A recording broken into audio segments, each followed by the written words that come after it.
هاي جايز، ازيكم؟ عاملين ايه؟ يا رب تكونوا كلكم بخير. وحشتوني كتير، بقالي فتره ما نزلتش فيديو. جايبالكوا كيكه تريليتشي اللذيذه. كيكه الثلاث انواع لبن، حاجه طعمها حلو قوي، هتعجبكم جدا. مش هطول عليكم في المقدمه. يلا بينا نبتدي. متنسوش تعملوا لايك للفيديو، ولو لسه جديد تعملوا لنا سبسكرايب، وتعملوا كومنت وتعملوا شير لاصحابكم. ويلا بينا مع بعض نشوف الوصفه هتبتدي ازاي. الخطوات عندنا: هنقسم 4 بياض هنطلعهم على جنب، و2 صفار بيض. بس هنعمل سبونج كيك، فهنحتاج ان احنا نضرب بياض البيض لوحده مع كمية السكر اللي عندنا، واللي هي 100 جرام سكر، يعني نص الكوباية. نضربهم كويس لحد ما يعمل مارينج زي ما انتوا شايفين كده. وبعد كده هنبتدي نشتغل على صفار البيض والمكونات الباقية. فصفار البيضتين هنحط عليه رشة فانيليا، ومقدار اللبن اللي عندنا هيكون نص كوباية لبن زائد معلقة كبيرة، اللي هي مقدار 130 جرام من اللبن. وبعد كده نزود كمية الدقيق،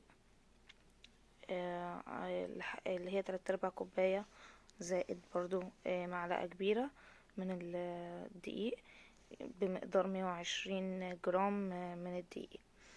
بعد ما نقلب دول لوحدهم، هنبتدي بقى ناخد جزء من المارينج نحطه على الخليط بتاعنا ونقلبه كويس. وبعد كده ننزل بالراحة على باقي كمية المارينج، ونقلب على مهلنا علشان ما نطلعش كمية الهواء اللي موجودة في المارينج، عشان الكيك تفضل سبونج.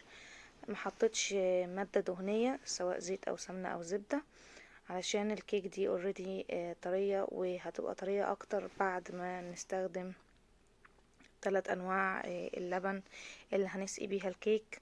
فهتبقى طرية جدا، فهي مش محتاجة اي مادة دهنية.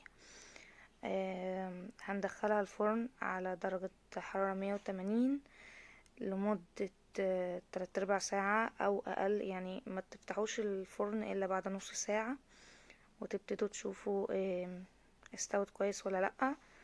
زي ما انتوا عارفين، بتدخلوا سكينة او خلة اسنان او اي حاجة تعرفوا تشوفوا منها الكيك استوت او لأ.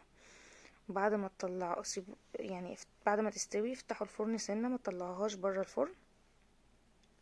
بعد فترة طلعوها بقى برا، واقلبوها على قالب التبريد او على صينية بردوها، وتشيلوا منها ورقة الزبدة وسيبوها تبرد. بصوا، هي طرية جدا زي ما انتوا شايفين، سبونج خالص اهي، تطلع وتنزل يعني تمام التمام.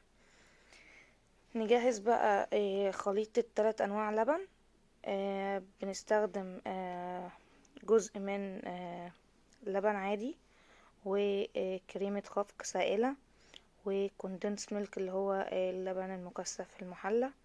نقلبهم كويس مع بعض، ونخرم الكيك كويس بشوكة او بخلة اسنان او اي حاجة، لحد ما تكون فيها فراغات كويسة عشان تعرف تتشرب كمية اللبن الخليط اللي عندنا ده. بعد ما تحطوه تسيبوها على الاقل ساعة، ويفضل يكون نص طول الليل يعني في التلاجة، لحد ما تتشرب الخليط كله. بعد كده بقى نجهز لها كريم شانتيه او كريمة الخفق السائلة مع شوية سكر، عشان نعملها ويب كريمة خفق يعني، ونزينها بيها. عايزة اقول لكم ان هي طعمها رهيب وطرية قوي كده، وبتدوب في البق. الخليط ده تحفة. احنا مش بنحط كمية سكر كبيرة واحنا بنعمل الكيك، لان اللبن المكثف المحلى بيديها طعم مسكر حلو. دي كمية كريمة الخفق وسكر بودرة، ونضربهم بقى مع بعض عشان نعمل كريمة الخفق الحلوة او كريم شانتيه اللذيذ بتاعنا، اللي هنزين بيه الكيك. عشان دي الكيك بتاعتنا، دي تالت خطوة عندنا بقى، الحاجة اللذيذة بتاعتها اللي بتديها طعم حلو مع الخليط اللي احنا ضفناه. هنزينها بالكريم شانتيه كويس جدا، ونظبط الحواف وكل حاجة. وبعد كده انا قطعتها بقى وطلعتها لكم في الطبق تقديم، ونجرنشها كده بالفراولة وهي متقطعة حلو. لو عايزين تحطوا تشيري براحتكم، هي بتمشي قوي مع الفراولة والتشيري كزينة وكطعم.